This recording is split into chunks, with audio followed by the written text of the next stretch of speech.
Bien. Bueno, buenos días. ¿Cómo están? Acá estamos desde la EOL.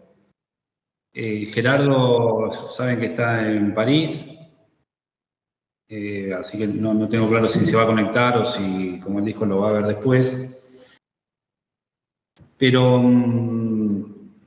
hoy en el laboratorio tenemos pensado lo siguiente. Continuar con lo que veníamos trabajando respecto de, bueno, sobre la base del título del laboratorio, las formas del síntoma, y en particular, Flavia Valicenti preparó unas notas sobre el síntoma o la forma del síntoma en relación a la fantasía, sobre la lectura de la conferencia 23 de Freud. Después, en segunda instancia, Clarisa, siguiendo la línea del síntoma y del contraste, ¿no?, entre lo que era esta conferencia del año 16 de Freud, sobre la formación de síntomas, justamente, va a tomar también unas notas que ya hizo sobre una clase de Lacan de enero del 75. ¿Está bien, Clary? Si no, corregime. Parrafito. Un parrafito. De una que... Un comentario, pero que está muy bueno. Yo, como tuve la suerte de saberlo de antes, entonces leí la clase y la verdad que la cuestión del síntoma es interesante para nosotros, obviamente, como un concepto basal de todo lo que abordamos. Y finalmente, si da el tiempo, porque tomé muy, digamos, a la letra lo que planteaba Gerardo de no apurarse y no hay por qué hacerlo, retomar un poco algunas cosas de las que comentó Gerardo sobre el caso de Schereber, pero a la luz de las cosas que van a comentar Flavia y Clarisa, si da el tiempo. Si se puede, lo que me interesa es ir reafirmando, digamos, cosas que la tenemos. Diego, perdón, ¿cómo es esto de, Sí. dice que hay invitados esperando para unirse? ¿Eso lo manejas vos?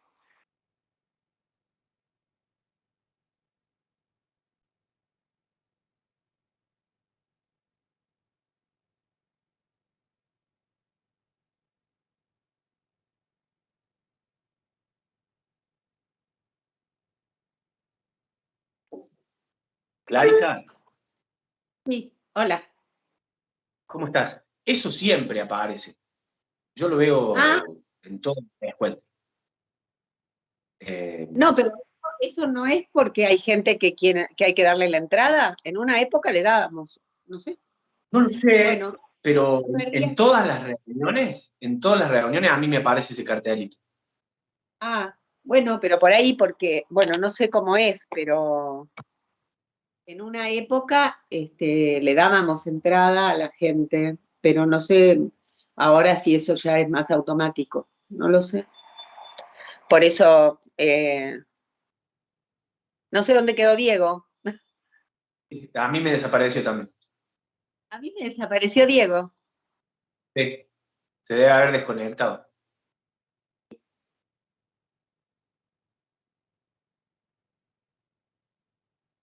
Debe ser que ahora, ves que ahí hay gente que está entrando, o sea, hay gente que me está apareciendo, que antes no me aparecía. No está Diego, claro. Ahí estamos. Diego. Ah, nuevamente, ¿los recuperamos? Sí, se desconectó un segundo, perdón, ¿eh? ¿Me escuchan? Sí, pero no te vemos. Ahí nos van a dar.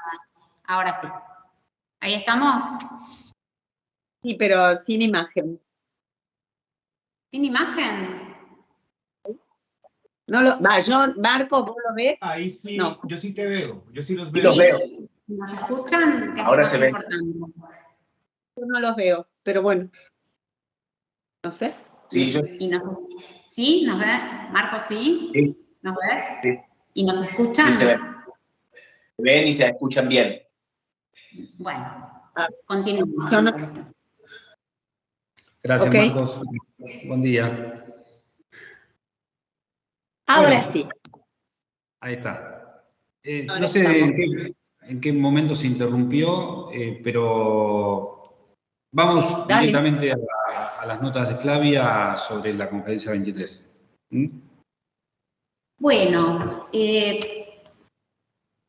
la idea es tomar esta conferencia, porque acá en el inicio ya define qué es un síntoma.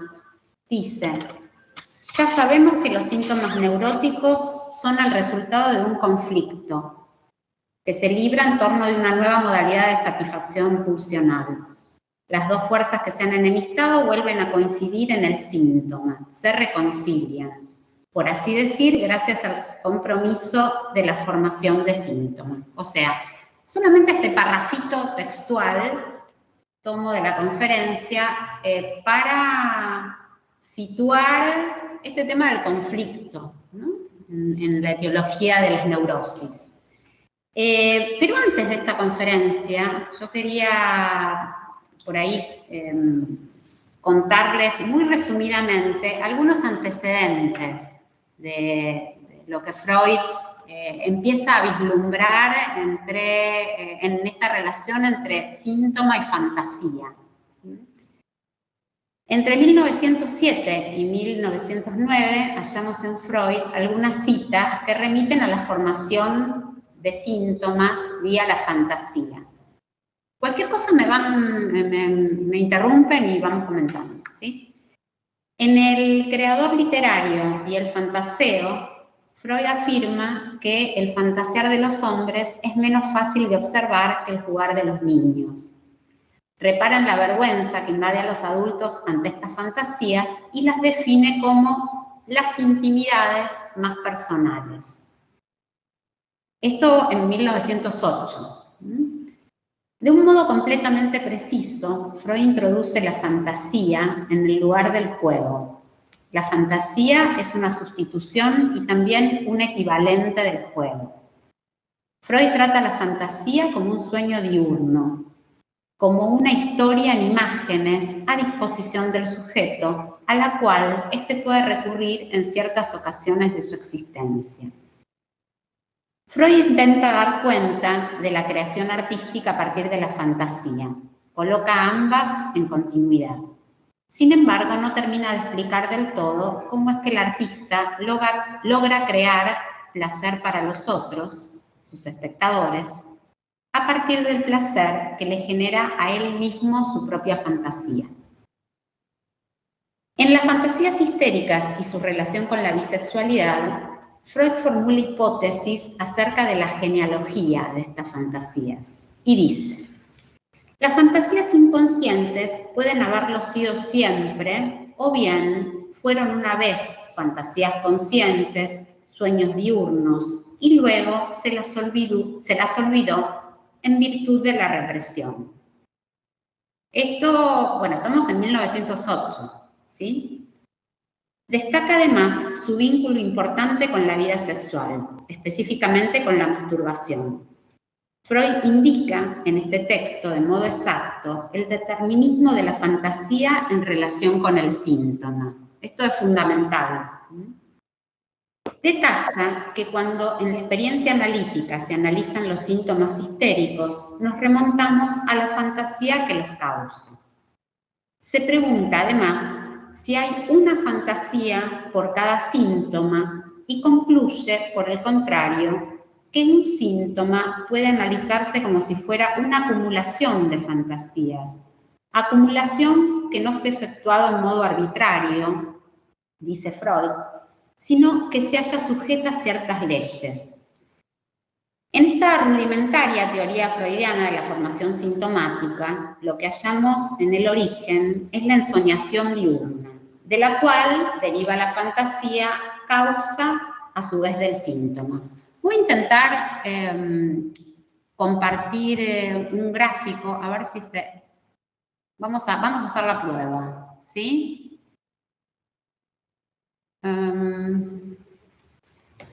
A ver.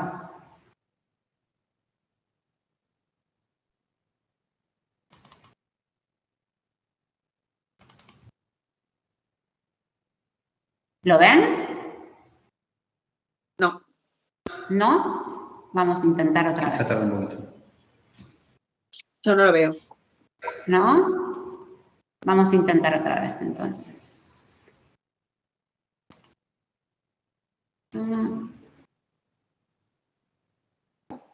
Perdón, pero...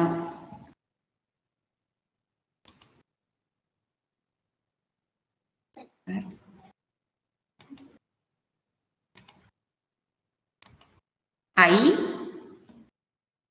¿Ahí se ve? No lo veo. ¿No? A ver, ahora sí. ¿Ahora sí? Bueno, voy a ampliarlo entonces. Entonces, ¿se ve bien? Bueno, entonces, un poquito resumiendo esto que les estaba diciendo. En 1897 habla de poetizaciones protectoras, así define a las fantasías, ¿sí? Embellecimientos de los hechos, y dice que las fantasías tienen un carácter defensivo. En 1900 y 1901 analoga fantasía y sueño diurno. Ahora estamos situados en este periodo que estamos hablando, entre 1907 y 1909. La doctrina su doctrina es la de la fantasía como precursora inmediata del síntoma. Entonces, acá tenemos un cuadrito, que no sé si se logra ver. De la ensoñación diurna se va a la fantasía y de la fantasía se forma el síntoma, haciendo un camino regresivo. Desde el síntoma se puede ir a la fantasía y de la fantasía a la ensoñación diurna. Bueno, ahora después continuamos con el cuadrito.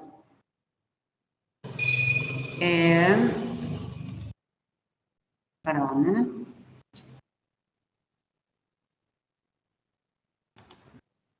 Bien. Yo les decía que en esta rudimentaria teoría freudiana de la formación sintomática, lo que hallaríamos en el origen es la ensoñación diurna, de la cual deriva la fantasía, que a la vez causa el síntoma. Según esta misma teoría, de modo reversible, se podría partir del síntoma para desentrañar las fantasías que lo causan, haciéndolas conscientes. Freud dice, la teoría psicoanalítica permite primero colegir desde los síntomas esas fantasías inconscientes y luego hacer que devengan conscientes al enfermo. Freud admite además que este descubrimiento que él ha llevado a cabo acerca de los contenidos de la fantasía en la histeria, está hablando de la histeria Freud, se corresponde con las situaciones de satisfacción que los perversos llevan a cabo conscientemente. Ocurre algo similar con las formaciones delirantes de los paranoicos, agrega Freud. Es interesante destacar este contrapunto freudiano de las fantasías neuróticas y las perversas, ya que resultará de importancia fundamental en el abordaje del concepto de fantasma. En un texto posterior, ubica algunas de estas fantasías en la novela familiar que los neuróticos construyen, denominándolas fantasías noveladas. Y en apreciaciones generales sobre el ataque histérico, afianza su doctrina de la fantasía como precursora inmediata del síntoma. Entonces dice, cuando se somete a psicoanálisis a una histérica, cuyo padecer se exterioriza en ataques, estos no son otra cosa que unas fantasías proyectadas sobre la motilidad. Perfecciona incluso su teoría acerca de las formaciones sintomáticas, indicando que no se trata solo de una superposición de fantasías en el origen de cada síntoma, sino de la condensación de algunas de ellas. Estos son los antecedentes de la conferencia número 23. Ahora vamos directamente a la conferencia, que es de 1916. Voy a intentar compartir pantalla nuevamente. Veremos.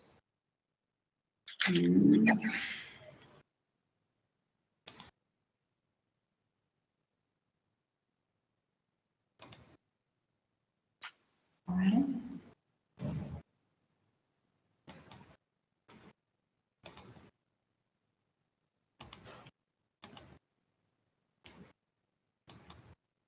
¿Ahí se ve? Yo no veo. Ahora sí. ¿Sí? Ahora se va a abrir. No, ahora, sí, ya está.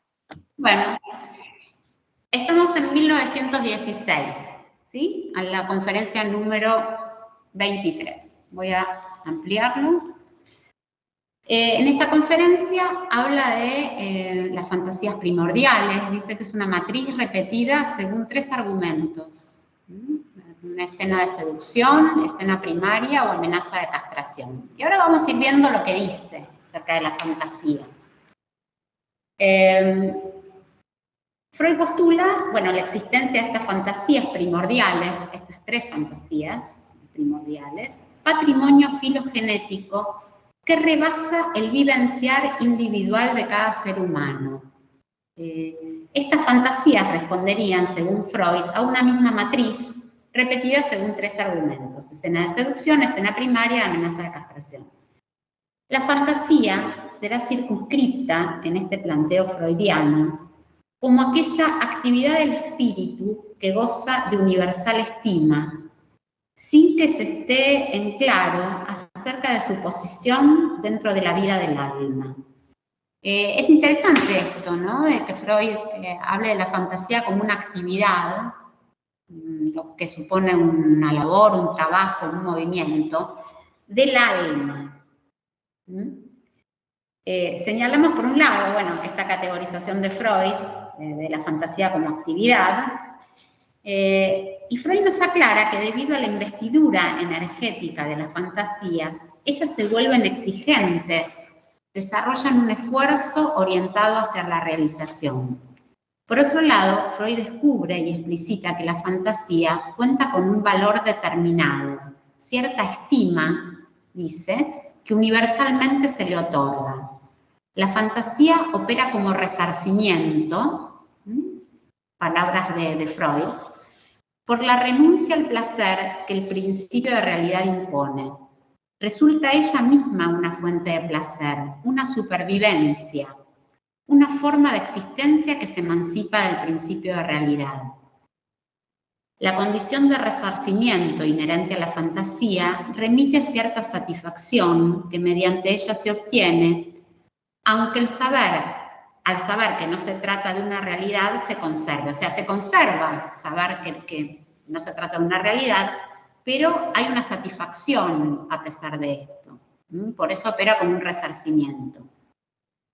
Por eso, afirma Freud, la fantasía, al trascender la magra satisfacción que la realidad puede ofrecer, permite que el hombre pueda seguir gozando de la libertad a la que renunció en su existencia objetiva. Y bueno, esto es muy lindo porque Freud la compara a los parques nacionales. Así define las fantasías. Dice que son esas reservas que conservan ese antiguo estado que se ha sacrificado en todos los demás lugares. El parque natural, al igual que la fantasía, dice Freud, tiene permitido pulular y crecer todo lo que quiera. La fantasía se presenta entonces, en esta teoría freudiana, como pasaporte a la libertad, aquella libertad que el principio de realidad cercena. Cabe prestar atención a un detalle. Freud afirma además que esta labor inherente a la fantasía es una actividad del alma, aquí como dice, como está en el gráfico, ¿no?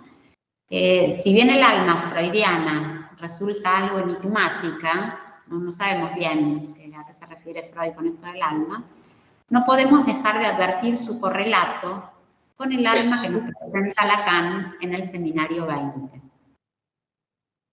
En este texto, Freud define la fantasía como aquel eslabón intermedio que mantiene unido a otros dos eslabones, las representaciones y la libido que la inviste. O sea, este eslabón intermedio, la fantasía, es una ensambladura entre la satisfacción autoerótica y la representación imaginaria. Esta palabra ensambladura, que usa para referirse a aquello que produce la fantasía, es anticipatorio del concepto de fantasma en Lacan. El surgimiento de este constructo en la teoría, por parte de Lacan, hablo del fantasma, posibilitará que dos elementos heterogéneos se mezclen sin fusionarse, siendo por lo tanto posible separarlos. Volviendo a la conferencia de Freud, reitera aquello que seguirá sosteniendo a lo largo de toda su obra, la importancia de la fantasía en el proceso de formación de síntomas. Bueno.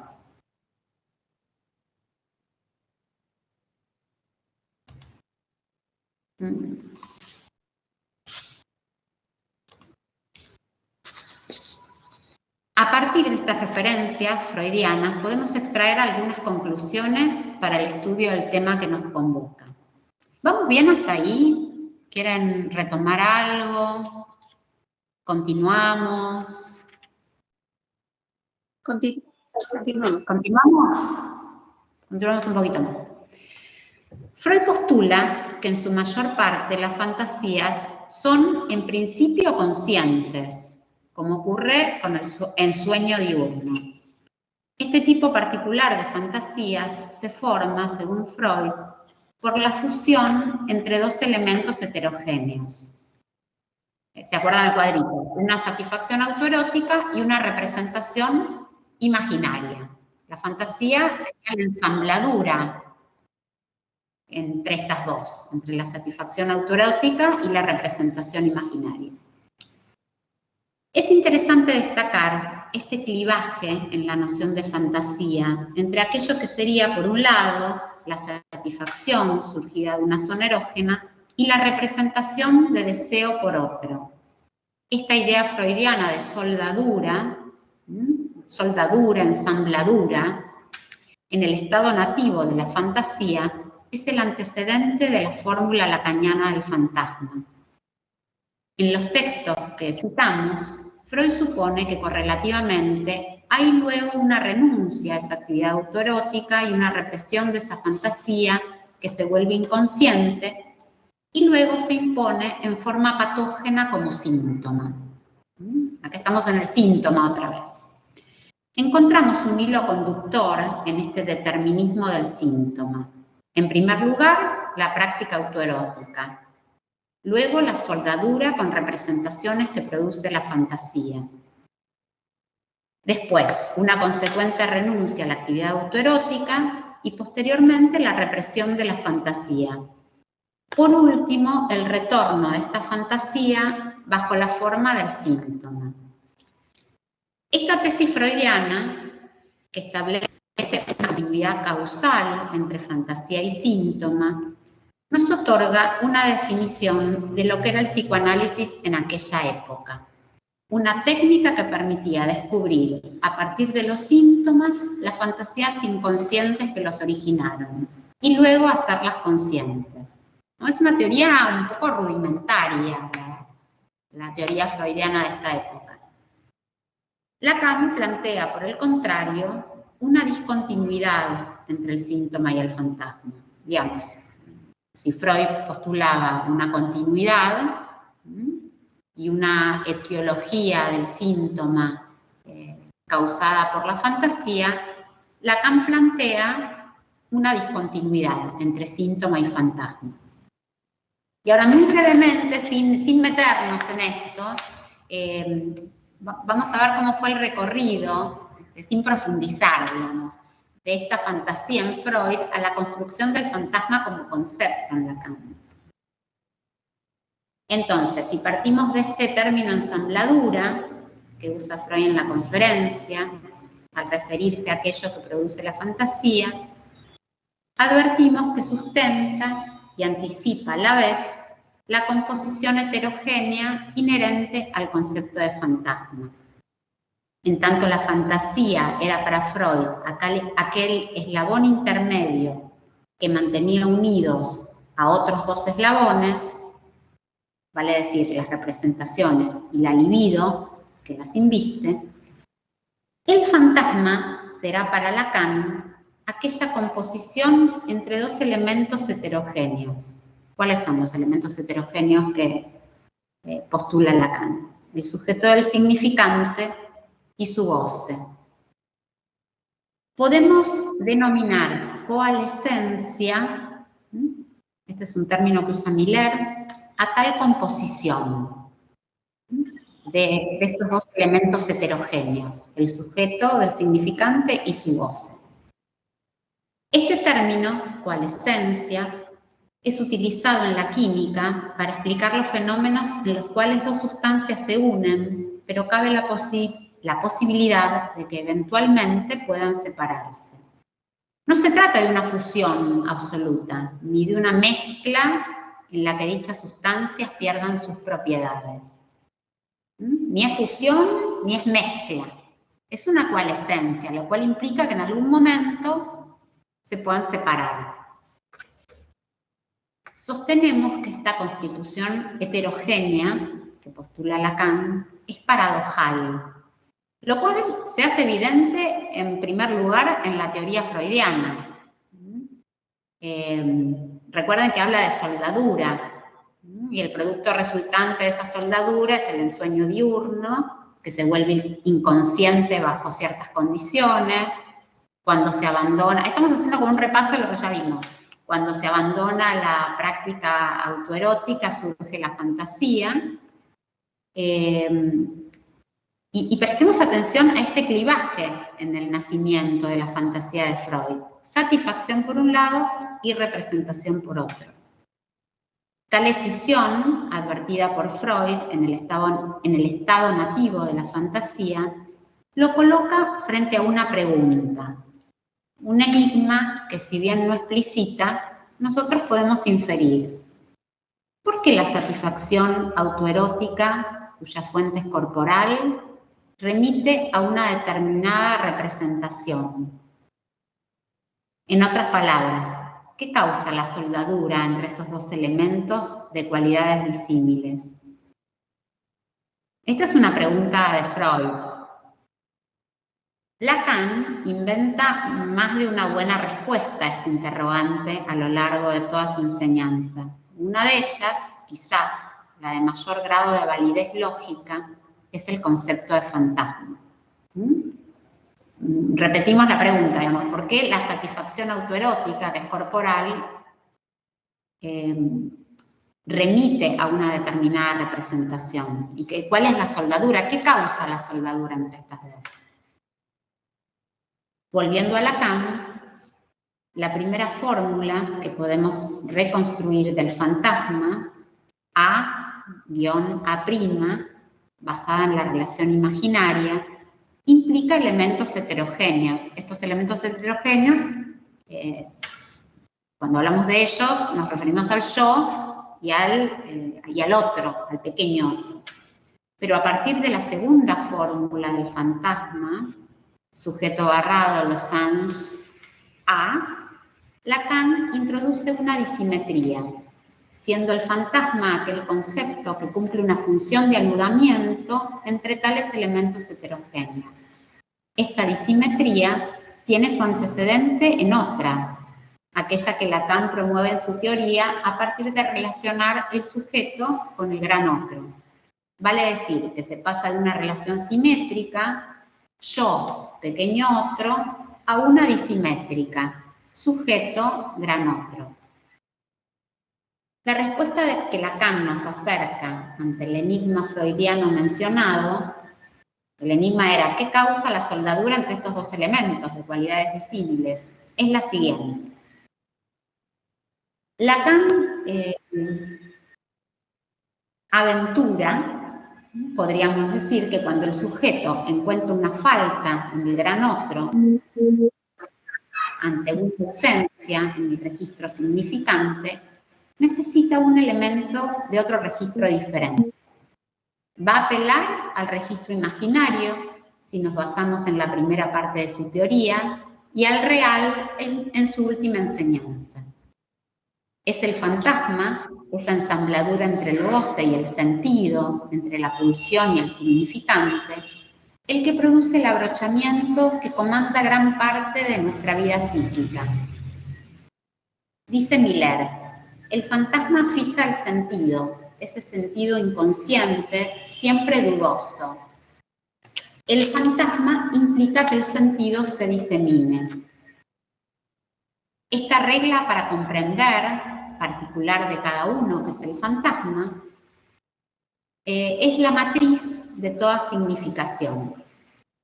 En síntesis, Lacan capta una forma de enigma del sujeto en las relaciones con la realidad. Miller dice al respecto, cuando el sujeto trae al síntoma como un gran punto de interrogación, como un enigma, invitarlo a la asociación libre es invitarlo a constatar que sabe más. Cuando nos encontramos en la clínica con un síntoma, invitamos a hablar al sujeto.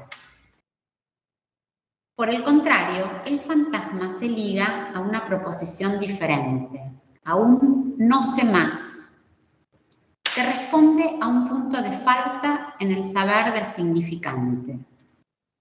Del fantasma no se habla, el fantasma es eso secreto, y aunque uno invite a hablar de esto, bueno, está este no sé más, está ahí.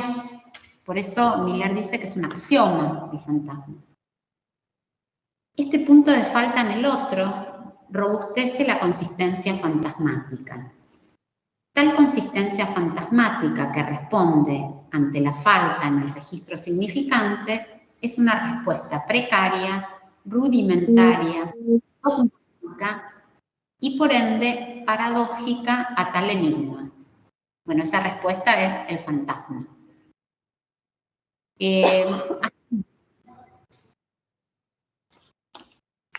No sé si hay preguntas o hacemos todas las preguntas al final.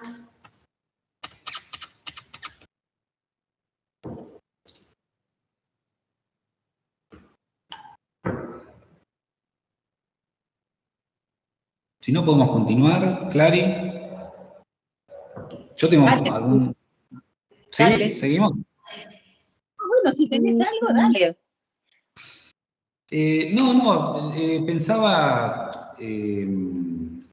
algunos elementos que me tocan particularmente de lo que contó Flavia. Esta cuestión del resarcimiento entre la fantasía y la realidad, este interfuego que plantea Freud, que un poco marcaría la dinámica en cuanto a la fuerza de la fantasía o no, como una especie de puja entre costo y beneficio, si se quiere, entre lo que es un direccionamiento a la realidad o no.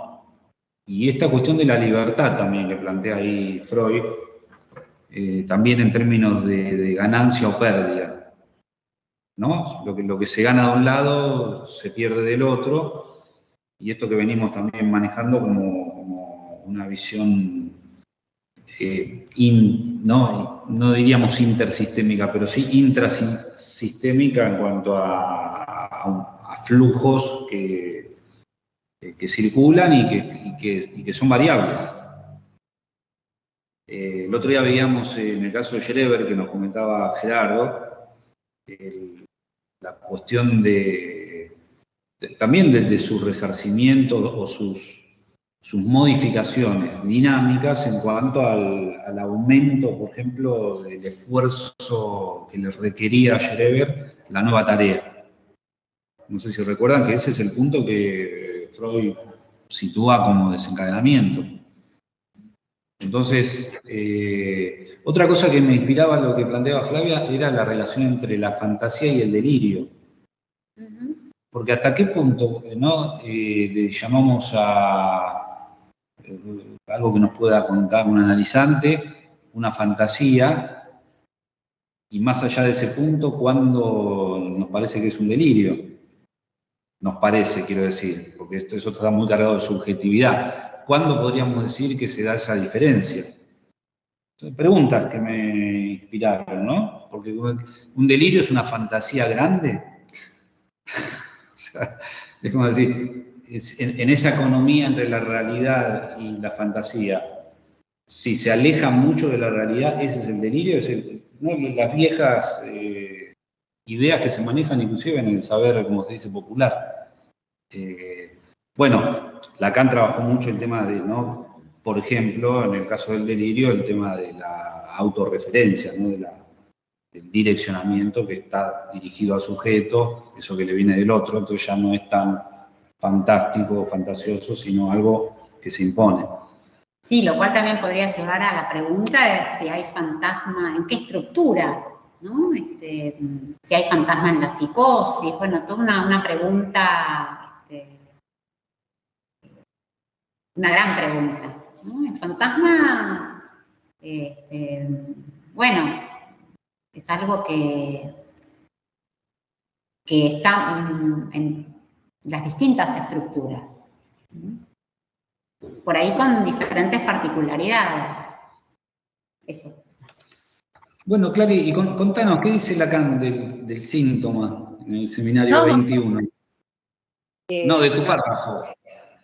No, pero acá concluimos con lo de Freud. No, pues después podemos, por ahora sí, pero podemos avanzar con... Me parecía que en lo que veníamos pensando, o yo, ¿no? Se ve como como un contrapunto en relación al síntoma, aún desde la perspectiva, digamos, que pone Flavia, que es la del fantasma, cómo el síntoma mismo aparece como, en cierto sentido, algo patológico, ¿no? En un momento vos usaste esta palabra, espera que la pueda ubicar. Sí, como,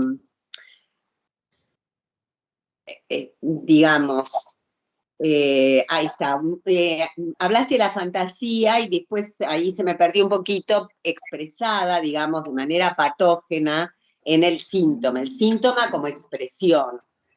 Me parece justamente que en esto, digamos, en este tándem por ahí que estamos haciendo en relación a las formas del síntoma y cómo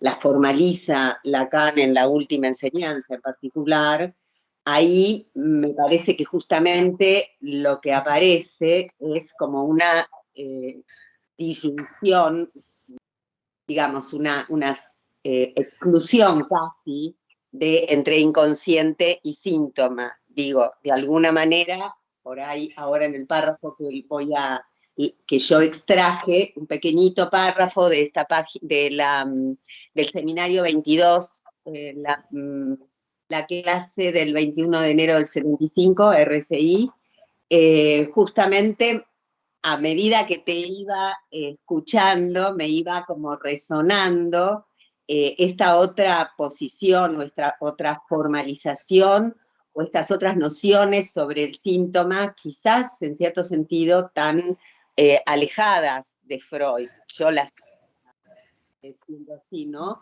Porque parecería que en la fantasía, el sueño diurno, siempre encontramos como una relación entre una resultante o un conflicto o una articulación, Y por ahí, cuando uno entra a leer la última parte de la enseñanza de Lacan, justamente es como que esa lógica de conflicto, de articulación, de relación inclusive, ¿no? Porque la fantasía parece relacionada con el síntoma.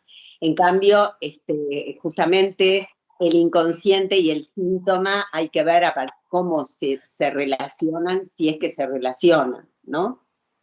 Parecería que es más una lógica de no relación entre las nociones que van apareciendo en el texto. Por lo menos así como lo voy leyendo, ¿no?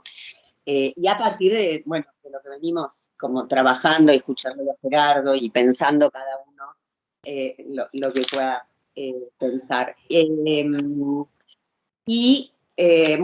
Eso por ahí después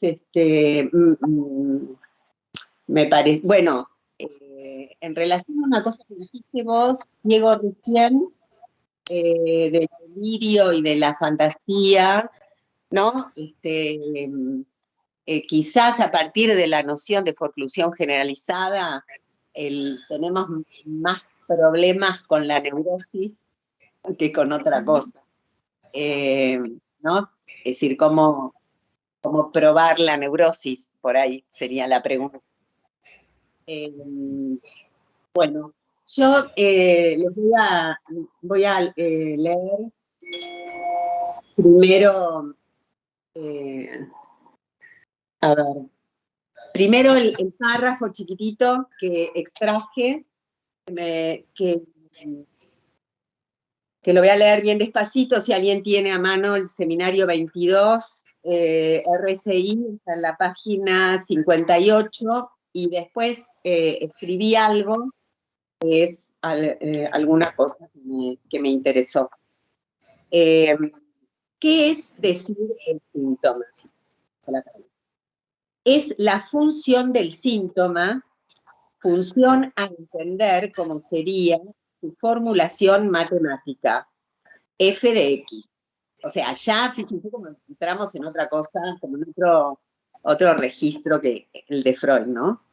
¿Qué es esta x? Es lo que del inconsciente puede traducirse por una letra, en tanto que solamente en la letra la identidad de sí está aislada de toda cualidad. Del inconsciente, todo uno, tanto que sustenta, lo cual el inconsciente consiste, todo uno es susceptible de escribirse por una letra. Sin duda, allí haría falta convención. Frase rara. Pero, después lo voy a comentar. Pero lo extraño es eso, que el síntoma opera salvajemente. Lo que no cesa de escribirse en el síntoma resulta de ahí. ¿No? Alguien que escuche mi práctica y nada de lo que les digo viene de otra parte que de esta práctica. Es precisamente... Pero, no sé si es acá, se escucha un poquito entrecortado, ¿no? Sí. No sé si ustedes lo escuchan bien. ¿No se escucha bien? No, se escucha, sí, pero se corta un poquito. Si querés, volver un poquito para atrás. Se entrecorta un poquito, sí, se entrecorta un poquitito. Se entrecorta un poquito, ¿no? Entonces ahí. Digo, para que retomes un poquito. Desde el síntoma opera salvajemente. ¿Puedes retomar? Acá. A ver. Totalmente. Sin duda, allí, o sea, todo uno, o sea, está diciendo que los unos, o el uno, pongámosle así, los unos, ¿no? Todo uno, en tanto que sustenta el significante en lo cual el inconsciente consiste, todo uno es susceptible de escribirse por una letra. Sin duda, allí haría falta convención. Pero lo extraño es que es eso, que el síntoma opera salvajemente. Lo que no cesa de escribirse en el síntoma resulta de ahí. No hace mucho tiempo, alguien que escucho en mi práctica y nada de lo que les digo viene de otra parte que de esta práctica. Es precisamente lo que constituye la dificultad de esto. La dificultad que tengo para transmitirlo, para transmitírselas. O sea, es como decir, bueno, lo que les estoy diciendo viene de la práctica y qué difícil es poder transmitir esto a partir de la práctica, que es un poco nuestro problema cotidiano. Es precisamente lo que constituye la dificultad de esto, la dificultad que tengo para transmitírsela.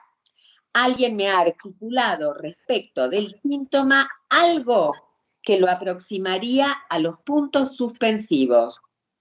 Lo importante es la referencia a la escritura.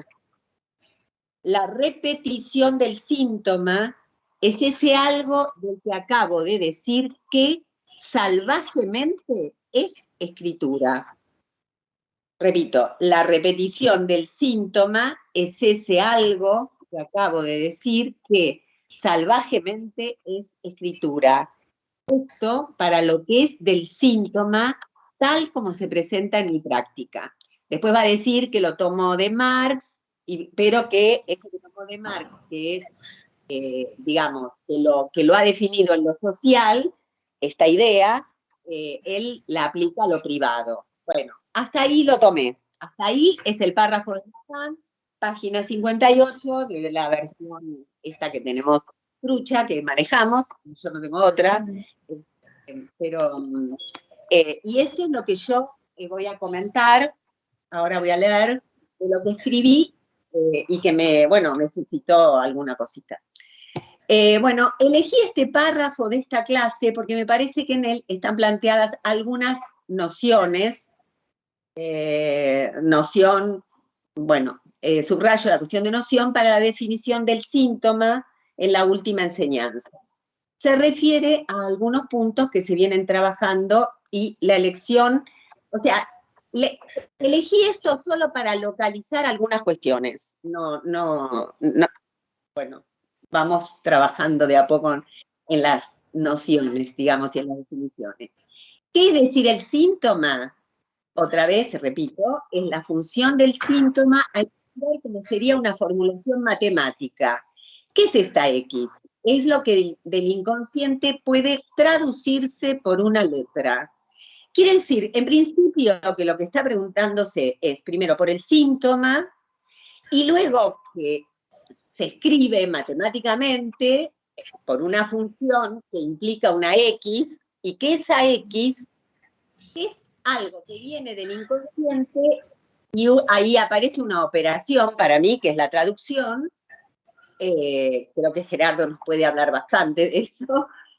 Puede traducirse por una letra. Quiere decir que partimos del síntoma, lo escribimos como una función, y es lo que del inconsciente puede, en esa operación primera que plantea, traducirse por una letra, Luego, del inconsciente todo uno es susceptible de escribirse por una letra. Quiere decir que a la letra le estamos agregando la escritura. Sin duda, allí haría falta convención. Esa frase, sin duda, allí haría falta convención, me parece que ese haría falta es que no es por convención esa escritura. Hace falta convención en el sentido que falta la convención, no es por convención. Esa escritura no es una escritura de convención, de hecho después va a decir que es una escritura salvaje, está, digamos, en otro orden de la convención. Así lo entiendo yo, entonces, sin duda, allí haría falta convención. Significa para mí que no hay convención. Justamente el síntoma no opera por convención, sino que lo hace salvajemente. Y luego, justamente, me parece que lo refrenda diciendo que es aquello que no cesa de escribirse, que resulta de esa operación salvaje. Y una cosa que vuelvo, que me pareció re interesante, en dos renglones, toma menciona 3 cuestiones importantes, que es la práctica, la transmisión y la escritura. Porque, ¿qué es lo que dice? Dice algo así como que el planteo sobre el síntoma viene de esta práctica, esta práctica, que es muy difícil de transmitirlo, o sea, la cuestión de la transmisión es todo un tema, y que lo importante, dice él, es la referencia a la escritura. O sea que anuda para mí práctica, transmisión y escritura. Entonces, cuando dice, del inconsciente se extrae un uno que escribe la letra del síntoma, un uno que se traduce en letra de síntoma. A ver, no sé si se dice, esto es una pregunta, letra del síntoma o síntoma letra, como lo leí en algún lado, no sé cómo se nombra. Bueno, acá justamente me parece que la perspectiva, o sea, Flavia, vos jugabas a la cuestión del fantasma, justamente, digamos, en el fantasma tenemos, vos hablabas de los elementos heterogéneos, el S1, que se remite a un S2, efectúa un sujeto, y por el otro lado, dos operaciones, alienación, separación, podría decirse, que vinculan a un elemento heterogéneo que sería el objeto. ¿Sí? Entonces, esa perspectiva del síntoma no está en este registro. Como que vos llegás hasta ahí, y con mi párrafo, me parece que yo estoy como partiendo, o no partiendo, pero situada justamente, no en el registro del S1 y el S2, ¿no? Como cuando se considera el síntoma como metáfora. Ya lo dije antes, ahí estamos en un registro de articulación, y me parece interesante porque se ve la distancia entre una y otra formulación, que también tiene que ver con la clínica que vamos como construyendo cada uno en su propio consultorio. Me parece que vamos como escuchando también de distinta manera.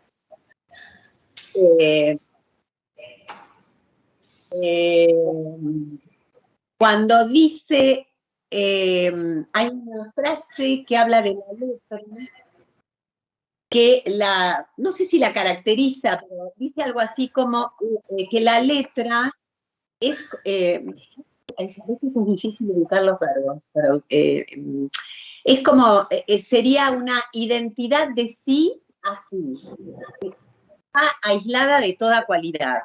O sea, para pensar la letra, sí, la letra, digamos, no es un S1 en relación a un S2, sino que sería un S1 solo, ¿no? S1 letra, entonces con una identidad de sí a sí, aislada de toda cualidad. Pensaba si era, cuando uno dice aislado de toda cualidad, si está referido, digamos, a que no tiene predicado, a que está aislada, no sé, lo dejo abierto. Y después, acá paro, voy a tomar la cuestión esta de la convención, voy a tomar algo sobre la escritura.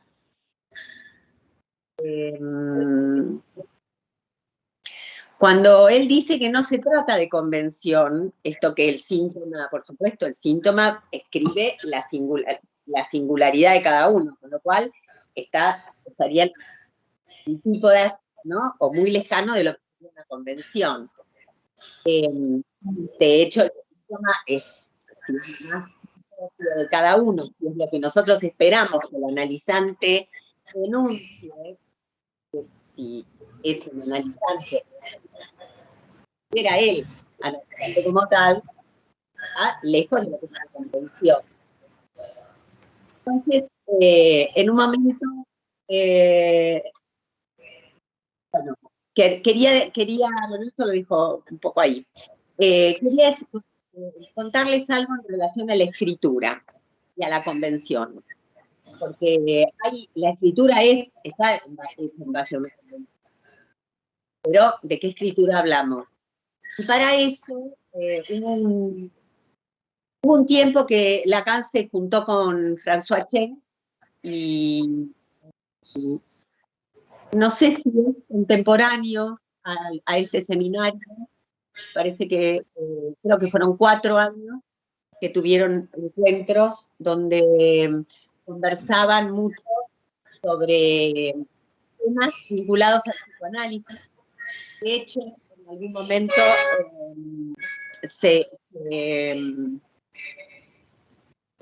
Chen habla algo de análisis, hace como una...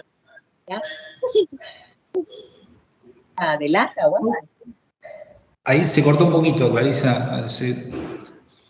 ¿Podés repetir lo último? No, que siento un ruido, como algo, como un ruido. Ahora no, ya está.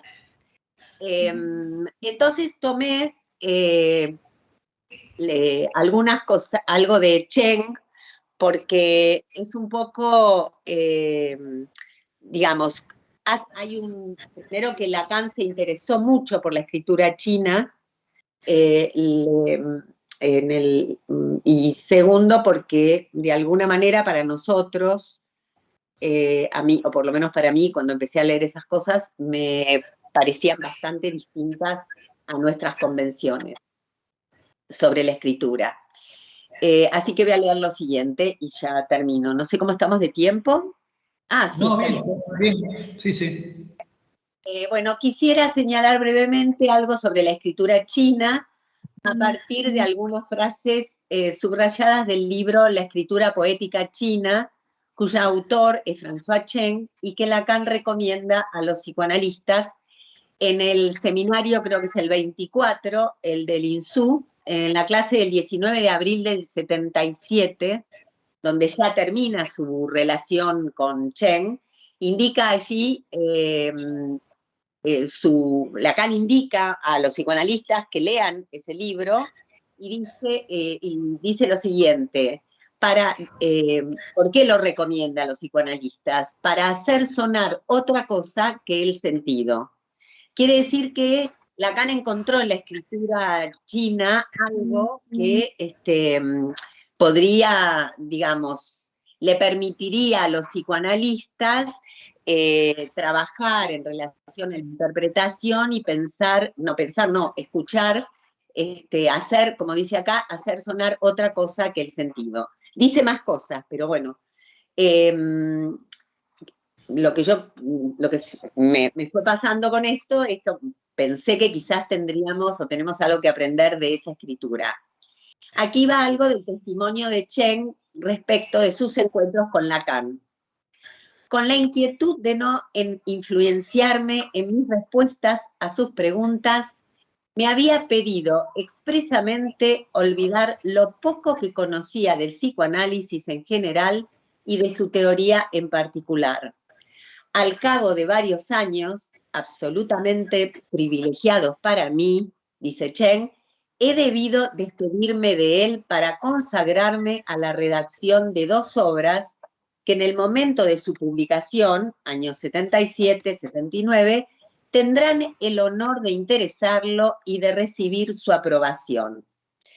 Una de esas obras es la escritura poética china. ¿Qué podemos extraer de esto que nos sirva quizás para pensar algo de esta formalización nueva del síntoma, la letra, la escritura, cómo escuchamos, en fin, todo esto que estamos trabajando? Ahí Chen, en la página, Chen en la escritura poética china, dice así, que la escritura es un sistema semiótico que radica en una relación íntima con lo real, de modo que no haya ruptura entre signo y mundo, y por ende entre hombre y universo. Los signos ideográficos en la escritura china no buscan copiar el mundo externo de las cosas, sino figurarlas por medio de rasgos esenciales, cuyas combinaciones pretenden revelar su esencia, así como los vínculos secretos que los unen. No son marcas impuestas de manera arbitraria, sino como otros tantos seres dotados de voluntad y de unidad interna. La percepción de los signos en China son como unidades con vida propia. Los signos que componen un poema tienen una presencia y una dignidad excepcional. En ellos, en una parte cuenta esta anécdota que me pareció como interesante para ejemplificar qué significa esta relación tan íntima del sistema semiótico con lo real, ¿no? Así lo llama Chen. En ellos, en los signos, se encuentra una palabra clave, se llama Siyan, que significa palabra ojo, y cuya función es iluminar el texto, a través de ella revelar un mundo. Y cuento la siguiente anécdota acerca de una pintura. Un artista omite pintar el ojo de un dragón. Interrogado por esta omisión, el pintor responde, que si lo hubiera pintado, habría salido volando al instante, porque el pintor no copia ni describe el mundo, más bien genera de manera espontánea, directa y sin retoques las figuras de lo real a las maneras del Tao. El trazo, para el trazo es un acto. Ve que el trazo es un acto, porque si uno deja de pintar algo, porque si lo pintase, el ojo saldría volando, ahí hay una relación entre trazo y acto, y, digamos, y el mundo o el universo, ¿no? Por eso dice, el trazo es un acto que separa y al mismo tiempo une el cielo y la tierra. La caligrafía china son ambas artes y trazo, lo cual permitió su cohabitación. El arte caligráfico propone restituir el ritmo primordial y los gestos vitales que entrañan los trazos de los ideogramas. El pintor busca, es decir, lo que es interesante es que en esta escritura no está separada del mundo. Esto es lo que me parece que digamos, tiene de diferencia un poco con nuestras convenciones. El pintor busca la misma soberana ejecución que el calígrafo y se vale para ello del mismo pincel. El ritmo continuo de las pinceladas le permite al artista seguir el movimiento inaugurado por el trazo inicial. Hay un pintor, Shitao, que a Lacan le interesó mucho, es un pintor muy famoso, porque es el que inventa, no sé cómo decirlo así, el que propone la teoría del trazo único, la desarrolla, ¿no? Y él se pregunta, en un momento dice, ¿es posible sacar del pincel y de la tinta una realidad que tenga carne y hueso?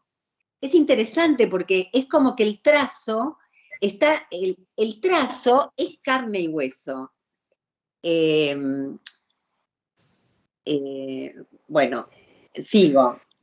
Hay otro texto interesante de Chen que se llama Vacío y Plenitud, donde también trabaja la teoría del trazo de Shitao, y ahí recurre al elemento esencial de la pintura china, dice, la pincelada que encarna lleno vacío, línea, volumen, ritmo y tacto, es gruesa o fina, es abrupta o suave, implica una filosofía de vida y una concepción específica del signo.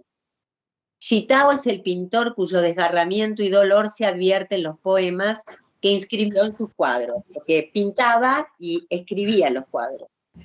Lacan quiso saber más sobre este pintor porque, bueno, le parecía que en la pincelada mostraba una concepción específica del signo. Y por último, para tomar otra idea de cómo usamos la convención, que no es la del, digamos, que no es la que escribe el síntoma.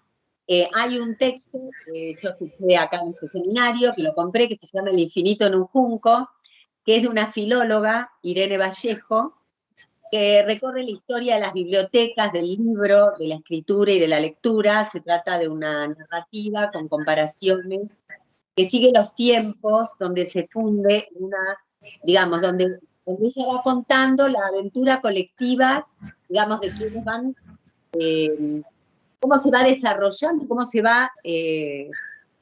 arma el alfabeto, cómo se arma la biblioteca de Alejandría, bueno, toda la historia de lo que significaron los libros desde la antigüedad hasta nuestro tiempo.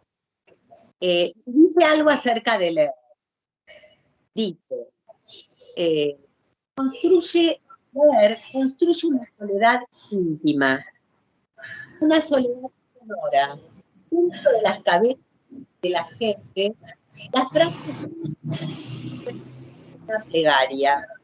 Espera, Clarisa, repetí un poquito de nuevo. Sí, lo de Vallejos. Lo de Vallejos, sí, lo de nuevo. Vallejos es una filóloga que escribe un texto que se llama El infinito en un junco, que va contando la historia de la escritura, del libro, y en un momento ella cuenta, digamos, cómo se leía. Y a mí me pareció que era interesante esto, porque ella define leer, ¿no? Porque tenemos que leer el síntoma. Leer construye una soledad íntima, una soledad sonora, dentro de las cabezas de la gente. Las frases leídas resuenan como una plegaria. En la antigüedad, cuando los ojos reconocían las letras, la lengua las pronunciaba, el cuerpo seguía el ritmo del texto y el pie golpeaba el suelo como un metrónomo. La escritura se oía. Esto es muy interesante, porque se leía en voz alta, no se leía en voz baja. Pocos imaginaban que se pudiera leer de otra manera. Desde la Edad Media, la norma era leer en voz alta. Es decir, no siempre.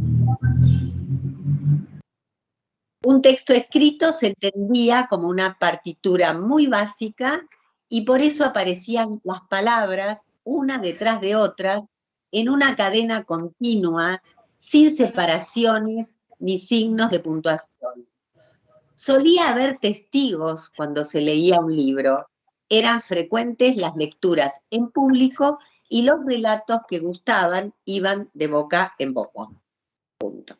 Hasta ahí llegué con los elementos que saqué de este texto sobre el síntoma, sobre la letra, la escritura, sobre esa operación salvaje que es escritura, y bueno, esto que va alrededor de la pregunta de qué es, cómo qué es decir síntoma. ¿Qué es decir síntoma? Sigue siendo cuando decimos síntomas. Acá dice eso. ¿Qué es decir el síntoma? Es decir, cuando decimos síntoma, ¿qué decimos? Entonces me parece extraordinario, digamos, encontrarnos con dos planteos que, bueno, tienen, vos decías, Flavia, 1916, 19, no sé cuánto, 1977, o sea, mucha agua pasó bajo el puente. Sí, desde esta continuidad, ¿no?, entre fantasía y síntoma, fantasía en sueño diurno, síntoma, hasta esto que vos decís, Clarisa, bueno, que dice Lacan en realidad, que el síntoma opera salvajemente. Digamos. Claro. Ahí hay una discontinuidad absoluta. Bueno, Diego, te escuchamos. Sí. Sí, no sé si alguien quiere hacer algún comentario, porque no sé si se han generado preguntas. Hola. Sí. Hola, ¿me escuchan? Sí, perfecto. ¿Cómo estás, Mario? Hola, ¿cómo están? Muchísimas gracias a las expositoras. Me gustó mucho los trabajos que presentaron. Y voy a decir de pronto algunas cositas que se me han quedado de acuerdo con lo que ustedes dijeron y tratando un poco de recordar algunas cosas que hemos venido trabajando con el doctor Gerardo Arenas a lo largo del seminario, del laboratorio más bien. Y es cuando Diego pensaba acerca de si el delirio podía pensarse como una fantasía grande, pensaba en algo que dijo que vimos en este laboratorio y que por aquí lo escribí, que puede de pronto orientarnos y dice así: el fantasma en la lógica de la neurosis tiene el carácter de un axioma y podríamos decir que el delirio en la psicosis tiene el carácter de un axioma, ¿no? Eso a propósito de lo que usted comentaba. Y a propósito de la exposición que hacía Flavia y Clarisa, pues trato de pensar vinculando el tema del fantasía, fantasma, síntoma. Pensaba en el esquema que hemos repetido aquí, que hemos trabajado en este laboratorio, que parte del S1 de arriba y que salen dos flechitas, una que va hacia la letra, que formaría la dimensión existente por fuera del síntoma, que es lo que lo hace resistente, pues que lo hace que no se da fácilmente, y la otra que va de S1A, que sería la dimensión del fantasma, y que sería la que donde entrarían las formaciones del inconsciente. Y pensaba en que nos hacíamos la pregunta en el laboratorio de qué era lo que podría cerrar ese triángulo que fuera del síntoma a la. Y recuerdo que pensamos en la transferencia, en el momento en que se realiza la transferencia y en que el analista se coloca en una posición, en la posición en que puede maniobrar allí. Bueno, eso era lo que pensaba y muchísimas gracias por las exposiciones. Claro, me gusta esto que retomás de que lo trabajado en ese triángulo, porque digamos, cuando Lacan dice que lo que dice no viene de otra parte, sino de esta práctica. Por eso subrayo esta, porque en esta donde no puede estar por fuera de la transferencia. Es decir, nadie podría hacer de esto tan resistente como esa letra tan que opera salvajemente, digamos, si no es a través de que esa práctica se sustenta justamente en eso que cierra el triángulo, que es la transferencia. Es decir, me parece que está bueno, por eso anudaba la cuestión de práctica, transmisión, ¿no? Y, bueno, no me acuerdo cuál es el otro elemento, pero que él dice, por eso es tan difícil transmitirlo, porque, bueno, la transferencia es un elemento delicado. y bueno, me gusta tu comentario, gracias. Sí, me acordé pensando en la transferencia, que sería, ¿no?, como el vector que cierra este triángulo.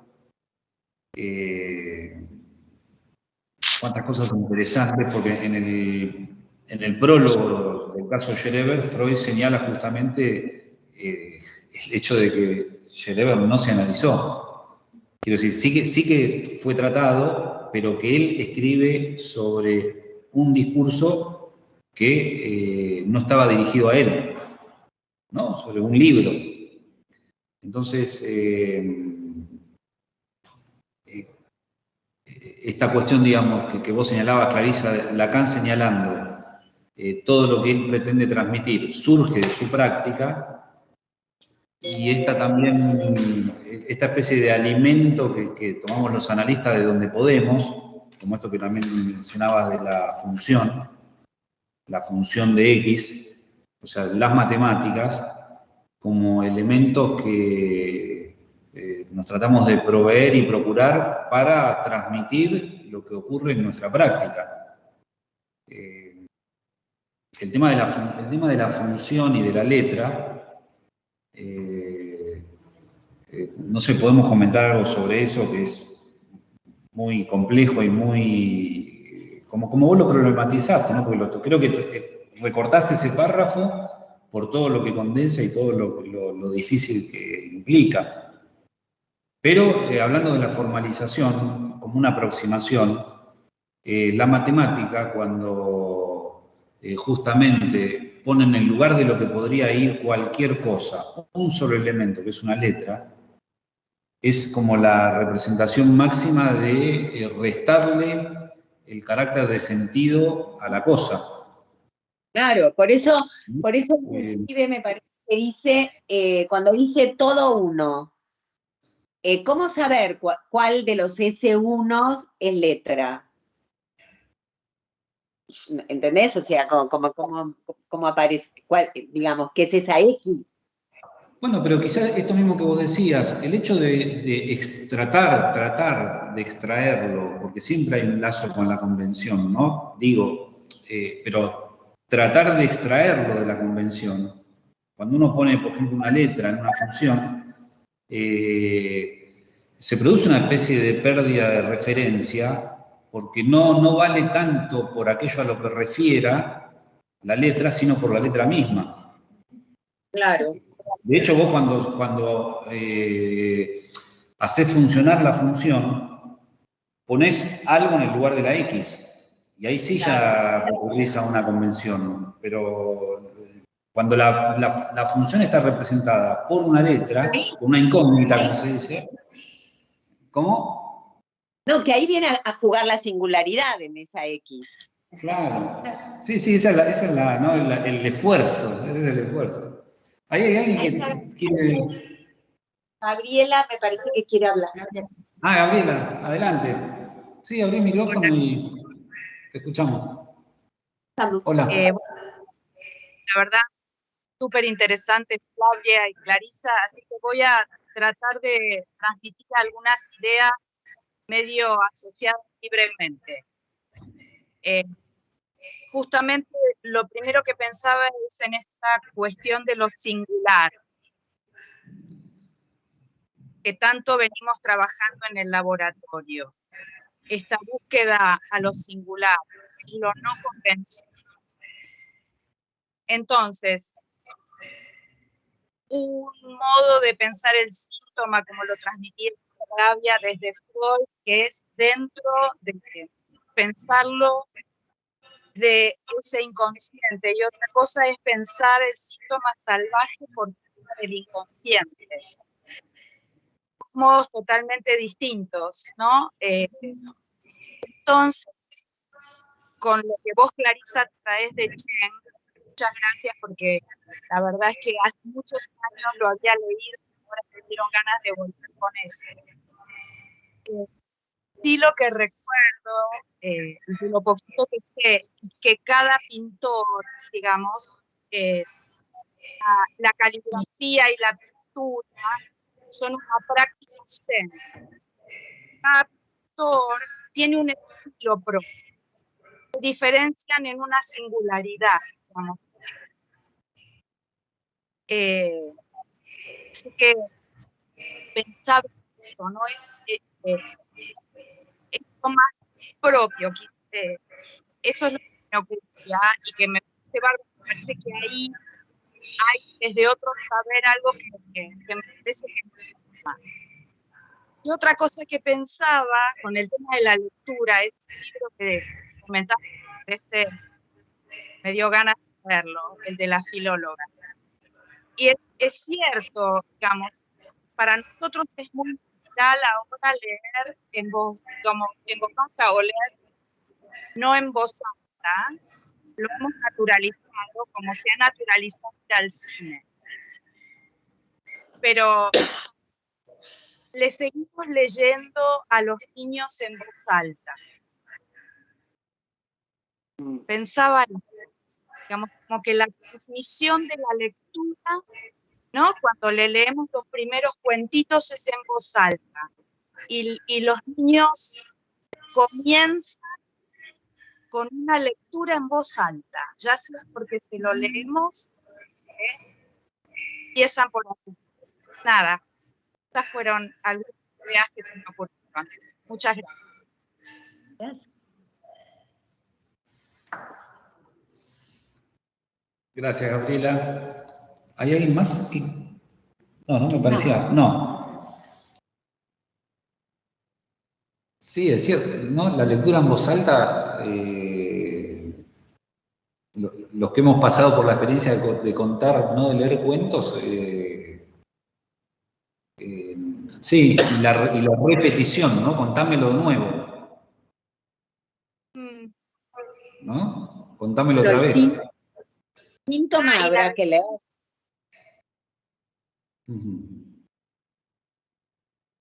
Perdón.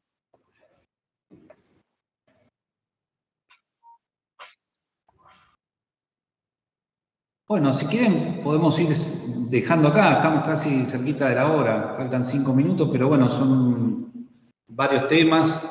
Me parece que en nuestro laboratorio seguimos experimentando.